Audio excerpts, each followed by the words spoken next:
Welcome to my channel. ఈరోజు అమ్మ వంటల రుచిలో ఎంతో టేస్టీగా ఉండే హైదరాబాదీ చికెన్ దమ్ బిర్యానీ ఇంట్లోనే ఈజీగా ఎలా తయారు చేసుకోవాలో ఇప్పుడు చూద్దాం. కడాయిలో 1 కప్పు నూనె వేసుకొని నూనె వేడైన తర్వాత సన్నగా పొడవుగా కట్ చేసుకున్నటువంటి ఉల్లిపాయ ముక్కలు అదే కప్పుతో 2 కప్పుల వరకు వేసుకోండి. వేసుకొని మీడియం ఫ్లేమ్ లేదా హై ఫ్లేమ్లో ఇవి లైట్ బ్రౌన్ కలర్ వచ్చేంత వరకు కలుపుతూ వేయించుకోవాలి. ఇలా వేగిన తర్వాత ఒక ప్లేట్లోకి తీసుకోండి. తర్వాత 1/2 కప్ గోరువెచ్చని పాలులో 1/2 టీ స్పూన్ కుంకుమ పువ్వు, 2 చిటికెల ఎల్లో ఫుడ్ కలర్ని వేసుకొని బాగా కలుపుకొని పక్కన పెట్టుకోండి. ఇప్పుడు మిక్సింగ్ బౌల్లో కేజీ చికెన్ను బాగా క్లీన్ చేసుకొని వేసుకోవాలి.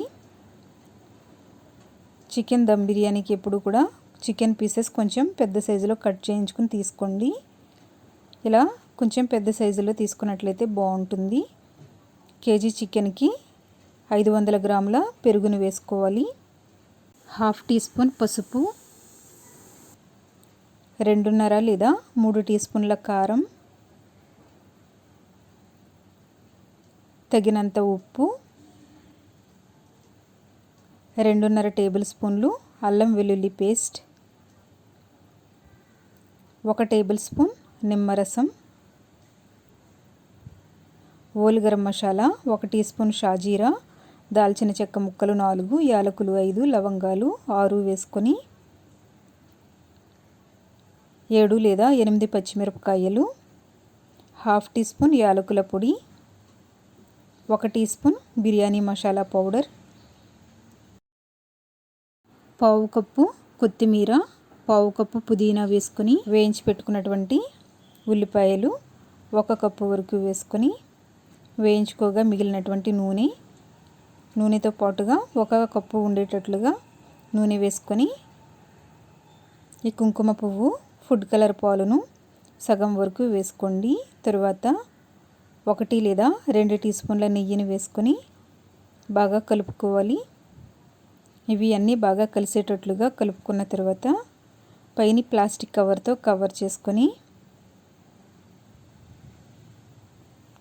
ఈ చికెన్ను ఫ్రిడ్జ్లో పెట్టుకొని 3 లేదా 4 గంటల పాటు పెట్టుకోవాలి. ఇలా కనీసం 4 గంటల పాటు పెట్టుకోవడం వల్ల చికెన్ బాగా ఉడుకుతుంది, అలాగే టేస్ట్ కూడా బాగుంటుంది. ఇక్కడ కేజీ బాస్మతి రైస్ తీసుకున్నాను. కేజీ చికెన్కి కేజీ రైస్ తీసుకోవాలి. 2 సార్లు బాగా వాష్ చేసుకొని ఇవి మునిగేంత వరకు వాటర్ వేసుకొని 20 నుంచి 25 నిమిషాల పాటు నానబెట్టుకోండి. ఇక్కడ నేను చికెన్ని 4 గంటల పాటు ఫ్రిడ్జ్లో పెట్టుకుని తీసుకుంటున్నాను. మీరు ఇంకా ఎక్కువ టైం కూడా పెట్టుకోవచ్చు. ఈ చికెన్ను లోతుగా వెడల్పుగా ఉండే పలావ్ పాత్రలోకి వేసుకొని ఈవెన్గా స్ప్రెడ్ చేసుకోండి.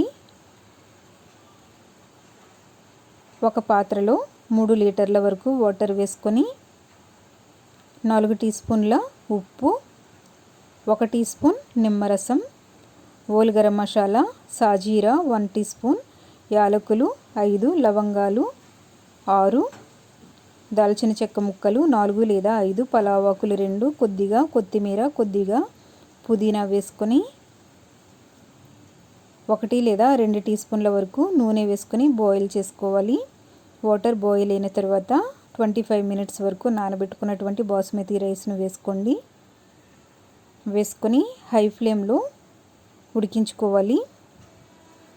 వీటిని నెమ్మదిగా కలుపుకోండి. మరీ ఎక్కువసేపు కలిపినట్లయితే రైస్ విరిగిపోతుంది.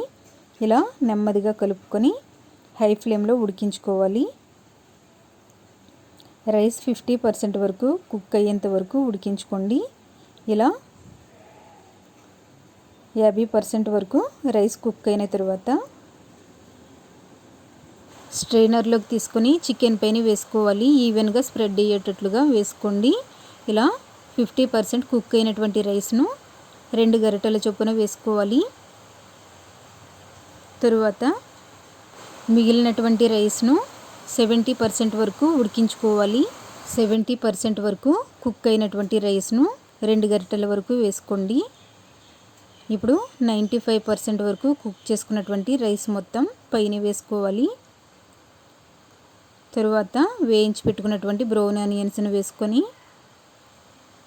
కొద్దిగా కొత్తిమీర, కొద్దిగా పుదీనాను వేసుకోవాలి. ఇలా ఈవెన్గా స్ప్రెడ్ అయ్యేటట్లుగా వేసుకోండి. తరువాత కుంకుమ పువ్వు, ఫుడ్ కలర్ వేసుకున్నటువంటి పాలు పైన వేసుకొని 1/2 టీ స్పూన్ బిర్యానీ మసాలాను ఇలా చల్లుకోవాలి. తరువాత 2 టీ స్పూన్ల వరకు నెయ్యిని వేసుకొని సిల్వర్ ఫాయిల్తో ఇలా కవర్ చేసుకోవాలి. ఇలా కవర్ చేసుకోవడం వల్ల ఆవిరి బయటికి రాకుండా బాగా కుక్ అవుతుంది. తరువాత పైన మూత పెట్టుకొని హై ఫ్లేమ్లో 5 నిమిషంల పాటు ఉడికించుకోవాలి. 5 నిమిషంల పాటు ఉడికించుకున్న తర్వాత స్టవ్ని లో ఫ్లేమ్లోకి పెట్టుకొని 10 నుంచి 12 నిమిషంల పాటు లో ఫ్లేమ్లో ఉడికించుకున్న తర్వాత స్టవ్ మీద పెనం పెట్టుకొని 2 లేదా 3 నిమిషంల పాటు హై ఫ్లేమ్లో వేడి చేసుకోండి. ఇది వేడైన తర్వాత ఈ బిర్యానీ పాత్రను పెట్టుకొని లో ఫ్లేమ్లో 40 నుంచి 45 నిమిషంల పాటు దమ్ చేసుకోవాలి. 45 నిమిషంల పాటు లో ఫ్లేమ్లో ఉడికించుకున్న తర్వాత స్టవ్ ఆఫ్ చేసుకొని వెంటనే మూత తీయకుండా 10 నిమిషంల పాటు మగ్గించుకున్న తర్వాత మాత్రమే మూత తీసుకోండి. ఇప్పుడు ఈ రైస్ను నెమ్మదిగా పైనుంచి కింద వరకు కలుపుకోవాలి, లేదంటే రైస్ విరిగిపోతుంది. ఇలా నెమ్మదిగా కలుపుకోండి. చూస్తున్నారు కదా, రైస్ పొడి పొడిగా చక్కగా కుక్ అయ్యింది. మీరు కూడా ఇదే విధంగా తయారు చేసుకోండి, పర్ఫెక్ట్గా వస్తుంది. ఇప్పుడు చికెన్ ఉడికిందో లేదో చూద్దాం. చికెన్ లోపల వరకు చాలా సాఫ్ట్గా కుక్ అయ్యింది. చికెన్ని 4 అవర్స్ పాటు మ్యారినేట్ చేసి పెట్టుకోవడం వల్ల సాఫ్ట్గా కుక్ అవుతుంది, అలాగే మసాలా కూడా బాగా పడుతుంది. మీరు కూడా ఇదే పద్ధతిలో ఇదే కొలతలతో తయారు చేసుకోండి, చాలా టేస్టీగా వస్తుంది. తయారు చేయడం కూడా చాలా easy. Hyderabadi chicken dum biryani ready అయ్యింది. మీరు కూడా ఇదే విధంగా తయారు చేసుకుని ఎలా వచ్చిందో కామెంట్ చేయండి. ఈ వీడియో మీకు నచ్చినట్లయితే లైక్ చేయండి, షేర్ చేయండి. మీరు ఫస్ట్ టైం నా ఛానల్ని చూస్తున్నట్లయితే సబ్స్క్రైబ్ చేసుకోండి. సబ్స్క్రైబ్ చేసుకున్న తర్వాత పక్కనే ఉన్నటువంటి బెల్ ఐకాన్ కూడా ప్రెస్ చేయండి. Thank you for watching my video.